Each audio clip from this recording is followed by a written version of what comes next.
L'histoire des Vikings regorge de mythes, de désinformation, de notions romantiques et de paresse dans la culture pop.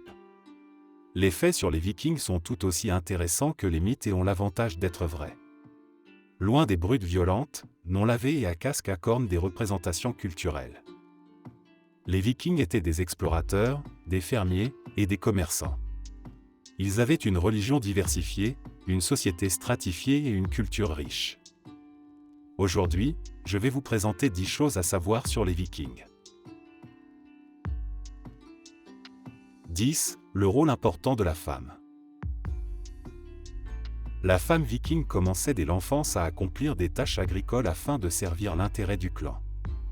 Lors des nombreux raids guerriers et commerciaux, la bonne gestion quotidienne de la maisonnée, de la ferme et du territoire en général dépendait de l'épouse.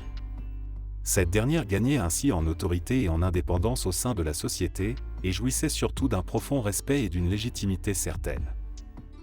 Il est également recherché que les femmes vikings peuvent demander le divorce et récupérer leur dot en cas de rupture de leur mariage.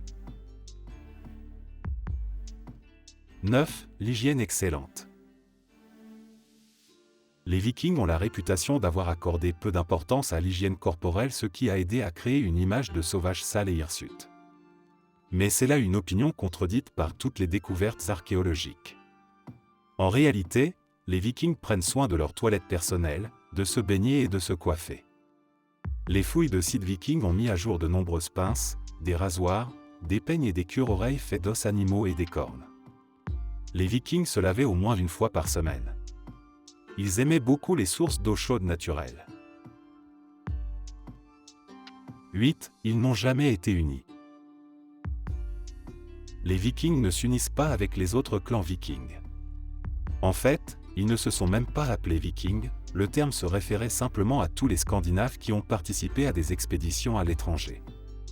Au cours de l'ère viking, la terre qui représente maintenant le Danemark, la Norvège et la Suède était un patchwork de tribus dirigées par des chefs qui se battaient souvent les uns contre les autres, alors qu'ils n'étaient pas occupés à faire des ravages sur les rivages étrangers. 7. Le casque à cornes est juste un stéréotype. Dans les représentations datant de l'âge viking, entre le 8e et le 11e siècle, les guerriers apparaissent soit à tête nue, soit avec des casques simples, principalement en fer ou en cuir. Et malgré des années de recherche, les archéologues n'ont pas encore découvert de casque à cornes. L'image du viking avec un casque à cornes date des années 1800, des artistes scandinaves peignent des vikings avec des casques à cornes comme Gustav Malmström. Aussi Wagner qui a organisé son cycle d'opéra dans les années 1870, le chef des costumes Carl-Emil Doppler a créé des casques à cornes pour les personnages vikings et un stéréotype durable est né. 6. L'invention des Vikings pour allumer le feu. Les Vikings n'ont aucun type de briquet ou de boîte d'allumettes pour allumer un feu. Alors ils ont trouvé un moyen en utilisant l'urine. Ils ramassent des champignons appelés bois de toucher dans l'écorce des arbres et les font bouillir dans l'urine pendant plusieurs jours. Et puis ils le martèlent en quelque chose qui ressemble à du feutre.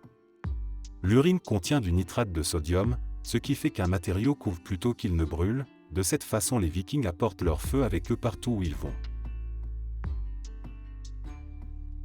5. Le rituel d'enterrement chez les Vikings. Il est bien connu que les Vikings aimaient leurs bateaux. Alors, ils pensaient que c'était un grand honneur, enterrer dans leur bateau après la mort. Mais la méthode d'inhumation et la cérémonie étaient différentes pour différents Vikings. Comme les guerriers ont été enterrés dans des bateaux festifs et glorieux après la mort, et on pensait que les navires qui les ont bien servis, les amèneront à leur destination finale. D'autres pillards et femmes éminents sont enterrés dans le navire avec une arme, des biens de valeur, et parfois d'autres esclaves qui sont utilisés comme sacrifice en l'honneur des morts. 4. Les 3 classes sociales des Vikings. Les sociétés nordiques avaient 3 couches sociales, les jarls, les carls et les thralls. Le jarl était considéré comme un objet de noblesse. Ils étaient de riches propriétaires fonciers et marchands ayant des liens avec le roi et une importante main-d'œuvre sous leur contrôle. Les carls constituaient l'essentiel de la population, des fermiers et des constructeurs libres qui pouvaient posséder des terres et construire des propriétés. Les thralls étaient des esclaves, généralement capturés lors de raids ou achetés sur les marchés d'esclaves au Moyen-Orient ou en Europe.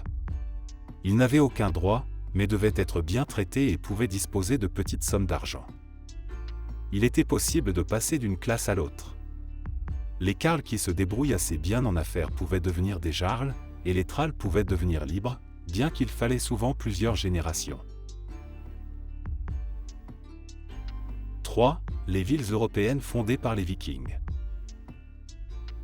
En tant qu'explorateurs qui ont traversé l'hémisphère nord, les Vikings ont joué un rôle déterminant dans la fondation ou l'expansion d'un certain nombre de grandes villes européennes. Les grandes villes irlandaises de Dublin, Wexford, Waterford, Cork et Limerick ont toutes commencé comme établissements vikings, tout comme Reykjavik.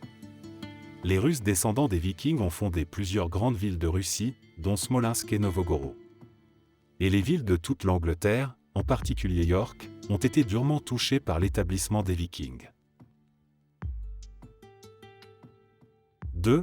Un commerce d'esclaves florissant. L'un des objectifs des raids vikings était d'acquérir du capital humain. Les Vikings ont capturé et réduit en esclavage des femmes et des jeunes hommes tout en pillant des colonies partout, du Royaume-Uni à la Russie. Les esclaves capturés étaient inclus dans la caste sociale viking la plus basse, appelée thrall, et vendus sur les marchés d'esclaves géants en Scandinavie, en Europe et au Moyen-Orient. 1. Une cuisine et une culture diverses. Bien que les Vikings aient peu d'héritage littéraire à part des pierres de taille et quelques sagas, ils avaient néanmoins une culture diversifiée. Ils avaient une mythologie riche, avec des centaines de dieux, déesses et héros. Ils étaient habiles à construire des maisons et des navires solides, avec des rituels funéraires complexes et des rites religieux. Les jarls portaient souvent des vêtements de soie, avec des bijoux coûteux fabriqués dans des modèles uniques. La cuisine viking dépendait de l'endroit où ils vivaient, mais la plupart des Vikings de haute montagne mangeaient régulièrement de nombreuses sortes de viande, de fruits de mer, de pain, de légumes et de multiples variétés d'alcool. Une variante du régime viking est même devenue une mode alimentaire à la mode en 2015, mais elle est essentiellement basée sur des produits d'origine locale et de la viande maigre. Si vous avez aimé cette vidéo, je vous demande de vous abonner, activer la cloche et mettre un j'aime pour soutenir la chaîne.